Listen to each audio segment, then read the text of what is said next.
Hello everyone, let's start our today's topic. बघा आपण काल आपण काय बघितलं, इक्विपार्टिशन ऑफ एनर्जी आणि डिग्री ऑफ फ्रीडम. ठीक आहे.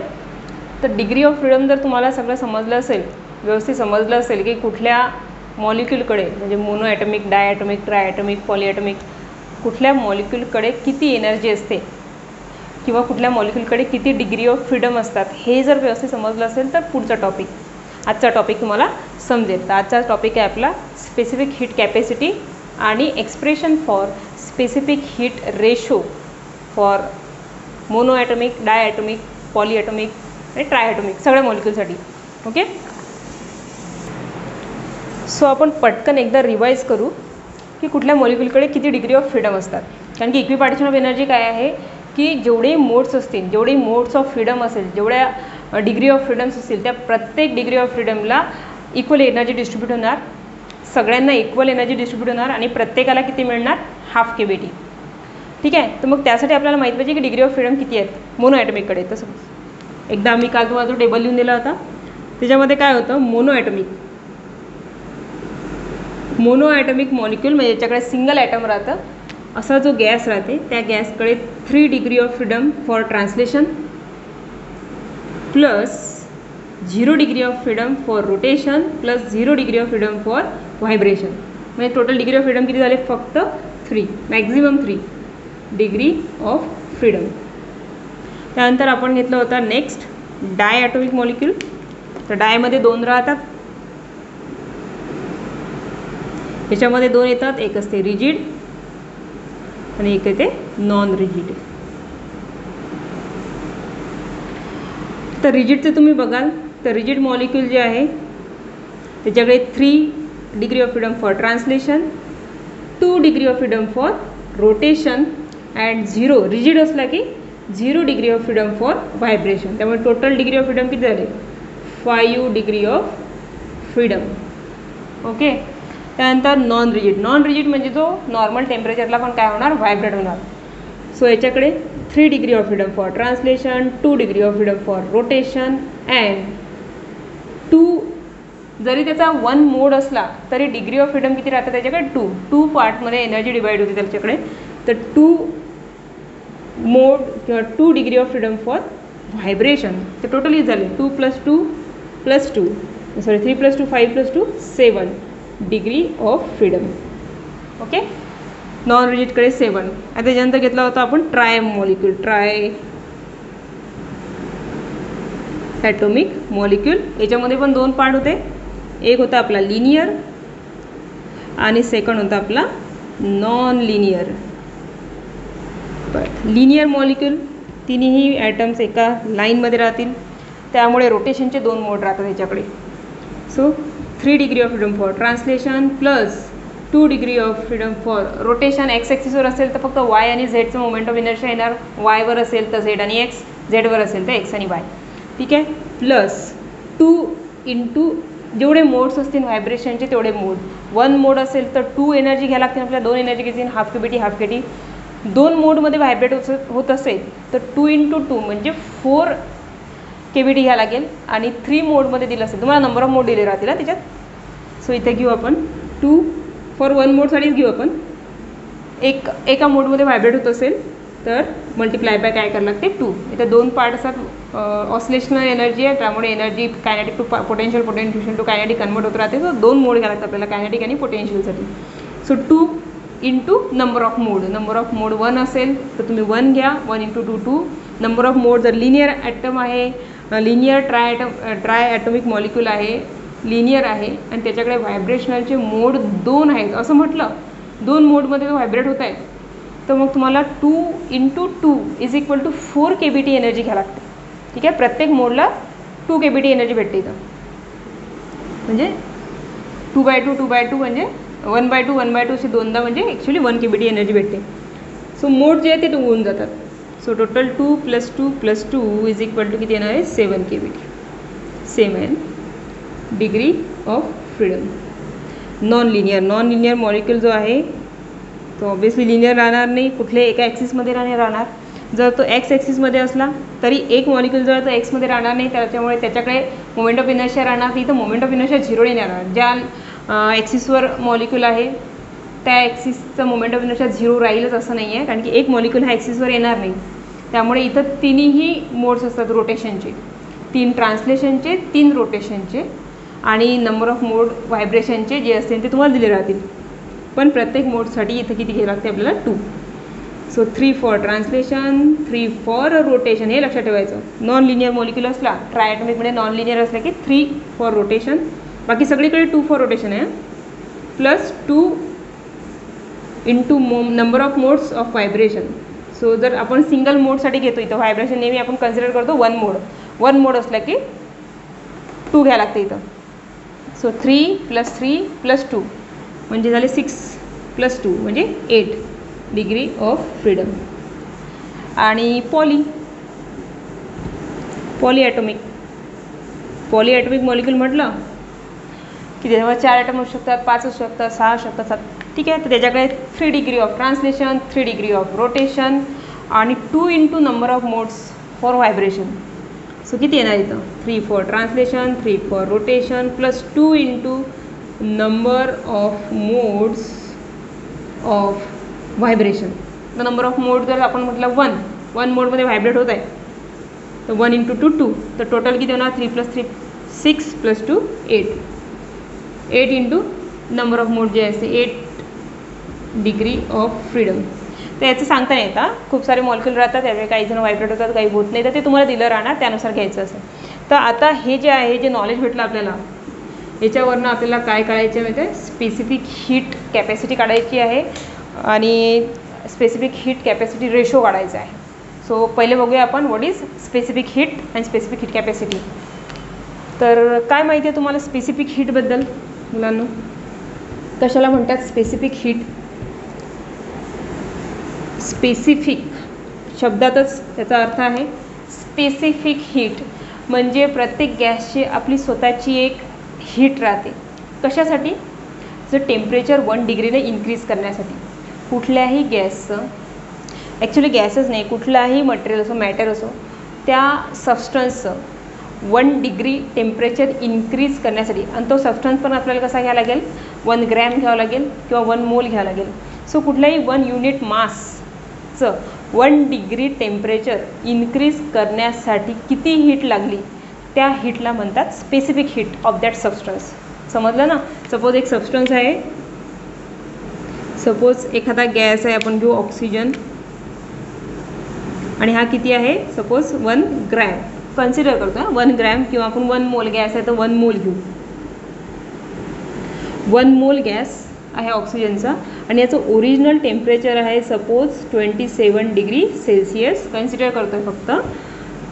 आणि याला आपण काय केलं? खालून हीट दिली. हीट दिल्यानंतर याच्यामध्ये थर्मोमीटर ठेवून दिलेलं आहे आपण. इनिशियल टेम्परेचर आहे 27 डिग्री.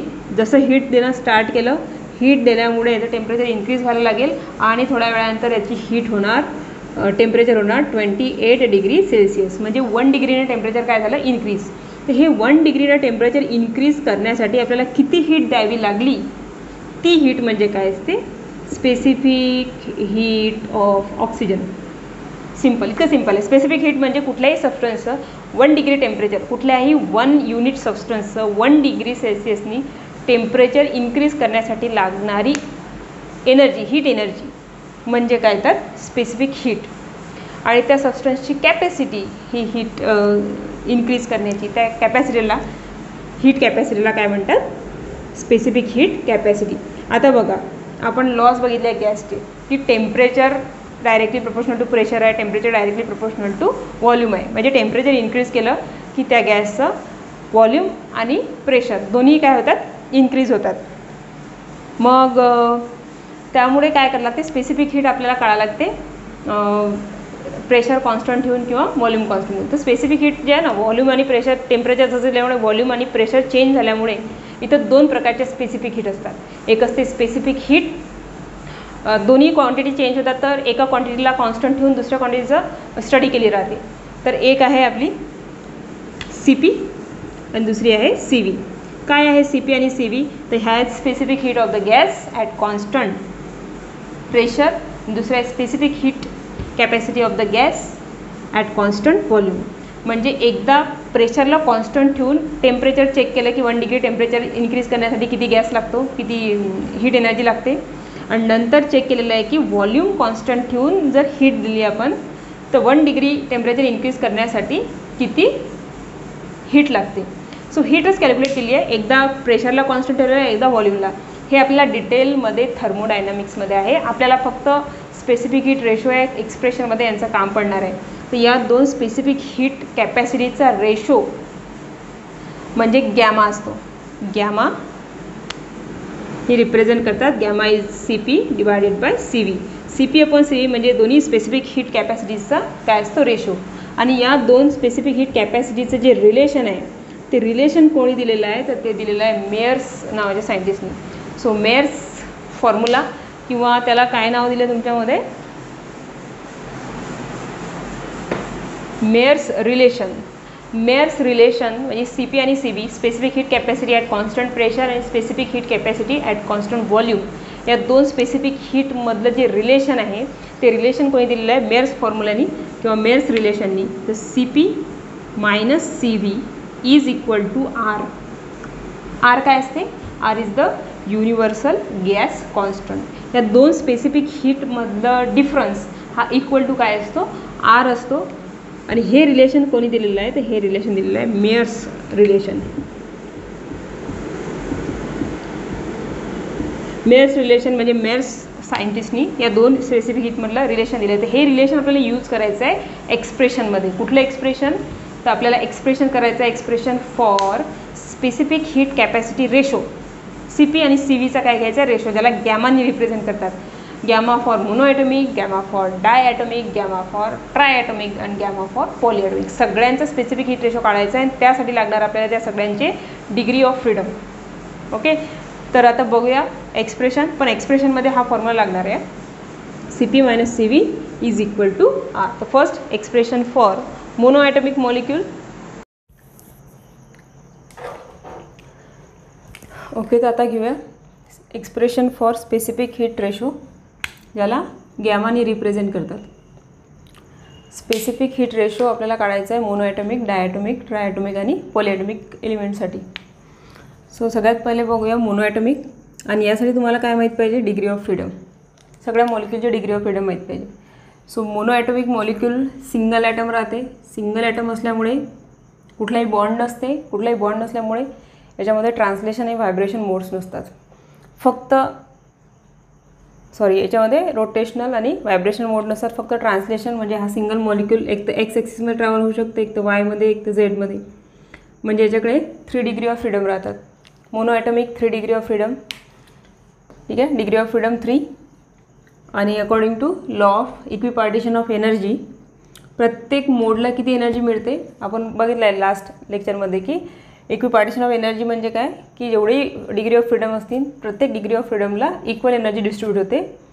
सारखी मिळते पण प्रत्येकाला किती मिळते, हाफ kBT. सो तेच दिलं आहे, each mode have energy equal to half kBT per degree of freedom. प्रत्येक डिग्री ऑफ फ्रीडमला किती मिळणार, हाफ kBT. मग आता मोनोॲटॉमिककडे किती डिग्री ऑफ फ्रीडम आहे, 3 degree of freedom. So 3 degree of freedom असल्यामुळे हाफ kBT अशी तिघांना मिळणार. सो टोटल एनर्जी किती होणार मग, total energy of the monoatomic molecule is 3 into half kBT. 3 molecule आहेत म्हणून 3 इंटू तुम्ही हाफ kBT ॲड करा की तुम्ही हाफ kBTला 3 मल्टिप्लाय करा. ही निघाली एका मॉलिक्यूलची टोटल एनर्जी. तर ही एका मॉलिक्यूलची आहे. आपल्याला जर पूर्ण गॅसची हवी असेल तर कारण की एक्सप्रेशन कशासाठी आहे, गॅससाठी आहे, मोनोॲटॉमिक गॅस. मग गॅसची काय लागेल, एका मॉलिक्यूलची एवढी आहे तर टोटल गॅसची किती. सो गॅस असेल 1 मोल. 1 मोल गॅस आहे तर 1 मोलमध्ये किती मॉलिक्यूल्स राहतात, तर Avogadro number. So total energy of 1 mole gas is equal to हे आहे 3/2 kBT. हे मल्टिप्लाय केल्यानंतर 3/2 kBT एका मॉलिक्यूलची.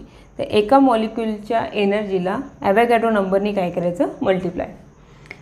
1 मॉलिक्यूलमध्ये किती मॉलिक्यूल्स असतात तर जेवढे ॲव्होगॅड्रो नंबरमध्ये असतात 6.02 इंटू 10⁻23 एवढे मॉलिक्यूल्स राहतात.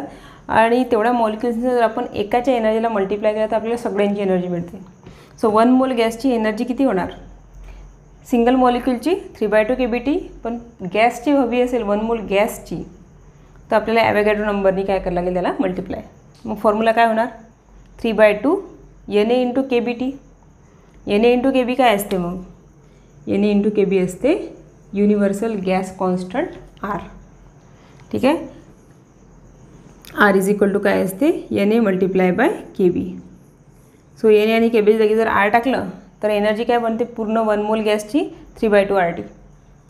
तर ही झाली मोनो ॲटॉमिक मॉलिक्यूलची 1 मोल गॅसची total energy.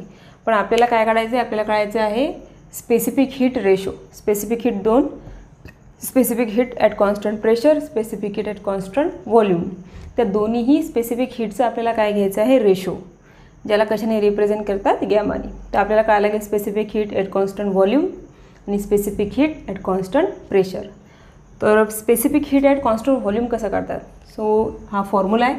Specific heat at constant व्हॉल्यूमचा फॉर्म्युला आहे CV is equal to total energy per unit temperature.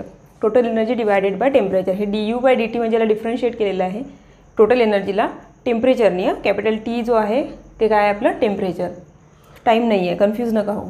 Energy divided by temperature. मग आता हे बघा ही एनर्जी आहे, याला जर तुम्ही टेम्परेचरने डिवाइड करसाल तर टेम्परेचर काय होऊन जाणार कॅन्सल. किंवा डिफरन्शिएट कराल तर डिफरन्शिएट करताना कॉन्स्टंट कोण आहे 3/2 R. सो 3/2 R राहणार. सो CVची व्हॅल्यू काय आहे ना 3/2 R. 3/2 R CV आला. आता काढायचं आहे CP. तर CP काढण्यासाठी आपल्याला यूज करायला लागेल मेयर्स रिलेशन, जे की मी तुम्हाला थोड्या वेळा आधी सांगितलं की मेयर्स रिलेशन. मेयर्सनी CP आणि CV म्हणजे दोन स्पेसिफिक हीटमधलं काय दिलेलं आहे relation CP - CV is equal to R. हे रिलेशन तुम्हाला पुढच्या चॅप्टरमध्ये आहे हां, पण तुम्हाला सध्या हा फॉर्म्युला यूज करायचा आहे. CP - CV is equal to R. आपल्याला पाहिजे CV मिळालेलं आहे ना, CP हवं आहे, specific heat at constant pressure हवं आहे. तर CVला तिकडे पाठवा. CP इज इक्वल टू काय होणार Rमध्ये हे CV तिकडे जाणार तर काय होणार ॲड होणार R प्लस CV. CV किती आहे 3/2 R. Rमध्ये 3/2 R ॲड करा. या Rच्या समोर काही नाही म्हणजे काय आहे 1. इथं आहे 3/2. R कॉमन निघाला 1 + 3/2 इंटू R. याला सॉल्व करा. 2 × 1 = 2 + 3. 2 × 1 = 2 + 3 म्हणजे 5. 5/2 R. CPची value 5/2 R. आपल्याला दोघांचा रेशो पाहिजे. CV निघालेला आहे 3/2 R आणि CP निघाला आहे 5/2 R. आपल्याला पाहिजे gamma specific heat ratio CP divide by CV. CP divide by CV. CP आहे 5/2 R आणि CV आहे 3/2 R. R cancel. 5/2 आणि हे डिवाइड जर मल्टिप्लाय केलं त्याचं रेसिप्रोकल होणार. 2 वर जाणार 3 खाली येणार. ठीक आहे. या नंबरचा रेसिप्रोकल होत असते. जर हे डिवाइडचे साईन जर तुम्ही मल्टिप्लाय केलं तर डिनॉमिनेटरचा रेसिप्रोकल होऊन जाणार. सो 2 वर 3 खाली 2 2 कॅन्सल आणि फायनल आन्सर काय राहणार 5/3. हा आहे specific heat ratio for mono atomic molecule. ठीक आहे. सिमिलरली आपण काढू शकतो specific heat ratio for diatomic rigid आणि डायॲटॉमिक नॉन रिजिड, त्यानंतर ट्रायॲटॉमिक. सेम प्रोसेस आहे, फक्त चेंज काय माहीत आहे degree of freedom. He degree of freedom तुम्ही चेंज केली की तुमचं ॲन्सर बदलत जाते आणि फायनल ॲन्सर तुम्हाला वेगळं मिळते. आता बघा परत रिपीट ही डेरिवेशन केल्यापेक्षा मी तुम्हाला फक्त चेंज काय होणार आहे ते सांगते. डायॲटॉमिक मॉलिक्यूल मोनोच्या जागी काय येणार इथं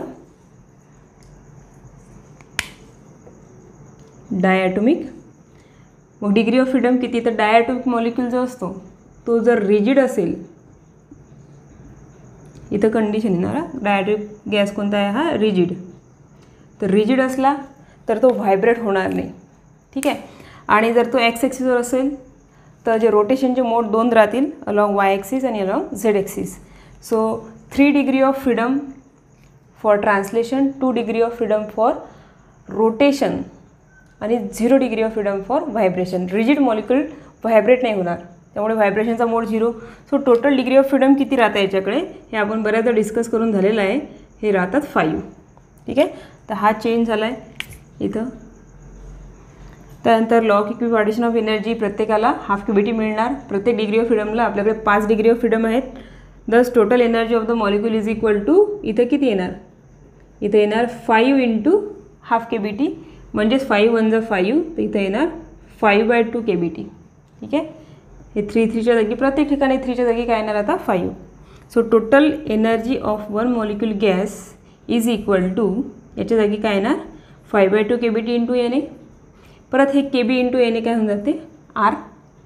सो इथं येणार 3च्या जागी 5/2 RT. तर ही झाली total energy of one mole gas. आता आपल्याला पाहिजे CV इज इक्वल टू काय असते एनर्जी डिवाइड बाय टेम्परेचर किंवा differentiation of energy with respect to temperature. तर इथं 3च्या जागी काय येणार 5/2 R. मग CV काढू. CV काय असते CP minus CV is equal to R. तर CP is equal to R plus CV. तर मग इथं काय येणार 3च्या जागी 5. आता इथं कॉमन येणार R कॉमन काढला 1 या 3च्या जागी 5 घ्या. तिथे येणार आहे 1 + 5/2 इंटू R. 2 1 2 + 5 7/2 R. करेक्ट आहे 7/2 R. इथे या 5च्या जागी काय येणार 7/2 R.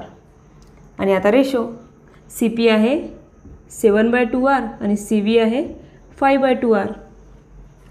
पहा मग काय येणार gamma for diatomic rigid is equal to 7/2 R upon 5/2 R. R cancel 7/2 multiply by 2/5 2 cancel 7/5. हा कोणासाठी आहे डायॲटॉमिकसाठी. डिग्री ऑफ फ्रीडम किती होते 5. तर ॲन्सर किती आलं तुमचं गॅमाचा ॲन्सर 7/5. आणि फर्स्ट जे होतं मोनो ॲटॉमिक त्याचं डिग्री ऑफ फ्रीडम होतं 3. तर त्याचं ॲन्सर काय आलं होतं 5/3. म्हणजे बघा तुमचा डिग्री ऑफ फ्रीडम हा डिनॉमिनेटरला आहे. मोनोसाठी आलं होतं आपलं मोनोचं लिहून देते इथं gamma for mono atomic is equal to 5/3 आणि गॅमा फॉर डायॲटॉमिक 7/5. म्हणजे तुमचा जो डिग्री ऑफ फ्रीडम आहे मोनोसाठी डिग्री ऑफ फ्रीडम 3 असते. त्यामध्ये 2 ॲड केले की वरचा नंबर भेटते. डायमध्ये डिग्री ऑफ फ्रीडम 5 असते. त्याच्यात 2 ॲड केले की वरचा नंबर भेटते 7. म्हणजे याच्यावर एक जनरल इक्वेशन भेटते. तुम्हाला कुणाचाही जर गॅमा काढायचा असेल तुम्हाला त्याचं डिग्री ऑफ फ्रीडम माहीत पाहिजे. डिग्री ऑफ फ्रीडम खाली घ्यायचे आणि त्याच्यावरती 1 2 काय करून टाकायचे ॲड. म्हणजे काय फॉर्म्युला येणार गॅमाचा गॅमा इज इक्वल टू खाली डिग्री ऑफ फ्रीडम आणि वरती डिग्री ऑफ फ्रीडम +2. हे रिलेशन आहे गॅमाचं आणि डिग्री ऑफ फ्रीडमचं. जर तुम्हाला कुठल्याही गॅसचं डिग्री ऑफ फ्रीडम दिले असेल गॅमा काढा तर हा डायरेक्ट फॉर्म्युला आहे. ओके. तर आता ट्रायचं किंवा आपण नॉन लिनियरचं काढून बघू. नॉन लिनियर डायरेक्ट फॉर्म्युल्याने आता किंवा लिनियर नॉन रिजिडचं काढू. रिजिडचं काढलं आहे पण डायॲटॉमिक पण कसा जो नॉन रिजिड आहे. जसा हा रिजिडचा काढला होता ना आपण इथं व्हायब्रेशन नव्हतं. आता आपण नॉन रिजिड काढू. Diatomic non rigid. मग तुम्हाला त्याचा डिग्री ऑफ फ्रीडम माहीत पाहिजे. काय आहे डिग्री ऑफ फ्रीडम.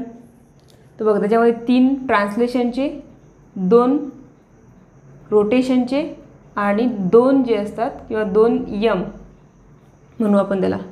सिंगल एक मोड जर असेल व्हायब्रेशनचा ते दिले राहणारा व्हायब्रेशनचा 1 मोड असेल तर त्याला 2 एनर्जी असतात. सो ते 2 टोटल किती होते याच्याकडे असतात 7 डिग्री ऑफ फ्रीडम. मग फॉर्म्युला काय गॅमाचा फॉर्म्युला आहे खाली F वरती F+2. सो F किती आहे याच्याकडे 7. तर खाली येणार 7 आणि वरती काय येणार 9. 7 + 2 degree of freedom +2 is equal to 9/7. तर हा जो गॅमा आहे हा कोणासाठी आहे डायॲटॉमिक नॉन रिजिड. तुम्ही जर पूर्ण प्रोसिजरमध्ये जाल हे सगळं असं सॉल्व करणार फॉर्म्युला वाईज डिराईव्ह करणार तुमचं फायनल ॲन्सर 9/7च येणार. कारण diatomic non रिजिडचा degree of freedom काय असतो 7. तो खाली येणार आणि त्यामध्ये 2 ॲड केले की वरचा येणार. लक्षात आलं का. एकदा डिराईव्ह करायचं. सो तुम्हाला न्यूमेरिकल करण्यासाठी तुम्ही डायरेक्ट हा फॉर्म्युला अप्लाय करू शकता. डिग्री ऑफ फ्रीडम खाली घ्यायचं आणि वरती डिग्री ऑफ फ्रीडम +2.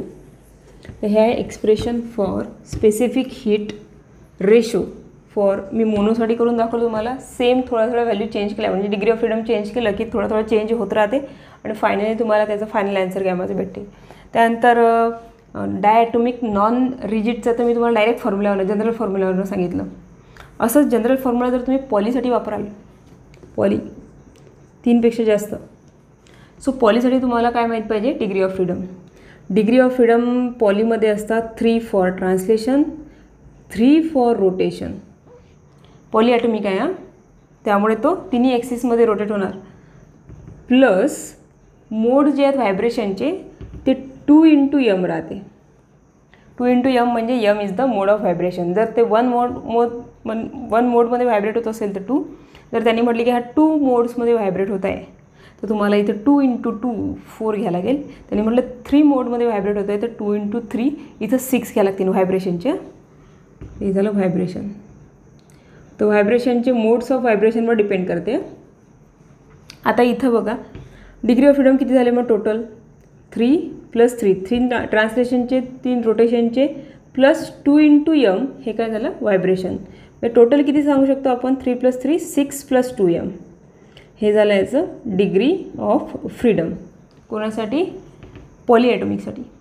मग गॅमा काढा. तर पूर्ण डेरिवेशन केल्यापेक्षा आपण डायरेक्ट काढणार. गॅमा काय असतो, गॅमा असतो खाली डिग्री ऑफ फ्रीडम आणि वरती डिग्री ऑफ फ्रीडम +2. या फॉर्म्युल्यात पुट करा. डिग्री ऑफ फ्रीडम किती आहे, हे आहे 6 + 2m. 6 + 2m आणि वरती काय येणार 6 + 2m आणि याच्यामध्ये 2 काय होतील ॲड. पहा मग 6 + 2 = 8 + 2m आणि खाली येणार 6 + 2m. काही कॉमन येते का यांच्याकडे, यांच्यामधनं जर 2 2 कॉमन काढला तर इथं 2 कॉमन काढला तर इथं येते हे 8 म्हणजे काय असते 2 × 4 असते ना. 2 कॉमन काढला तर आतमध्ये काय राहते 4. इथला 2 गेला इथे राहते m. खाली इथनं 6 म्हणजे काय असते 2 × 3 असते. 2 कॉमन काढला तर 3 राहते. या 2m मधनं 2 गेला तर काय राहते m. 2 2 cancel. So gamma for polyatomic gas is equal to वरती येणार 4 + m खाली येणार आहे 3 + m. हा फॉर्म्युला जो ना हा MCQमध्ये पण बऱ्याचदा विचारतात. पॉलीॲटॉमिकचा गॅमा किती किंवा न्यूमेरिकल ते येते याच्यावर. तर तुम्हाला फॉर्म्युला न्यूमेरिकल आला की डिरिव्हेशन आठवायची गरज नाही आहे. तुम्ही डायरेक्ट हा रिलेशन यूज करायचा. Gamma is equal to f + 2 / f म्हणजे degree of freedom +2 / degree of freedom. पण त्यासाठी तुम्हाला सगळ्यांची डिग्री ऑफ फ्रीडम आठवले पाहिजे. तो टेबल जो सांगितला मी तुम्हाला तो लर्न पाहिजे तुमचा. सो हा फॉर्म्युला फॉर इम्पॉर्टंट आहे MCQसाठी. न्यूमेरिकलसाठी सगळेच कामाचे आहेत. बुकमध्ये तुम्हाला या एमच्या जागी f असेल. ठीक आहे. मोड्स ऑफ व्हायब्रेशन आहे. m म्हणजे काय दुसरं काहीच नाही आहे, व्हायब्रेशनचे मोड्स किती मोडमध्ये ते व्हायब्रेट होते ते तुम्हाला दिलं राहते. आणि तेवढे समजा 2 मोड्स म्हटलं तर मग 4 + 2 6 आणि 3 + 2 5 आणि तो त्याचा रेशो येणार. m is the modes of vibration of the gas. तर हे आहे तुमचं एक्सप्रेशन फॉर गॅमा. सो तुम्हाला जर मोनोॲटॉमिक आलं तर जर सुरुवातीला करून दाखवलं पूर्ण प्रोसेस वाईज फॉर्म्युले वगैरे लिहून हे असं करावं लागेल. डायसाठी आलं तरी करून दाखवायचं. किंवा हे ॲक्च्युली फक्त एका स्पेशल मोलिक्युलसाठी येत नाही, हे सगळ्यांसाठी येते.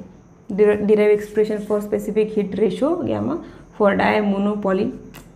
तर तुम्ही काय करून टाकायचं मोनोचं करून दाखवायचं. सिमिलरली थोडासा चेंज करून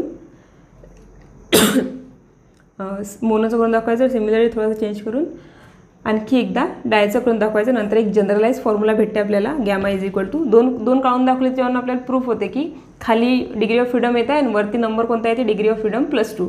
जसं पहा गॅमा फॉर मोनोसाठी आला होता आपला ॲन्सर. खाली आलं होतं 3 वरती आलं 5. कारण की मोनोची डिग्री ऑफ फ्रीडम 3 राहते आणि 3 मध्ये 2 ॲड केले तर 5.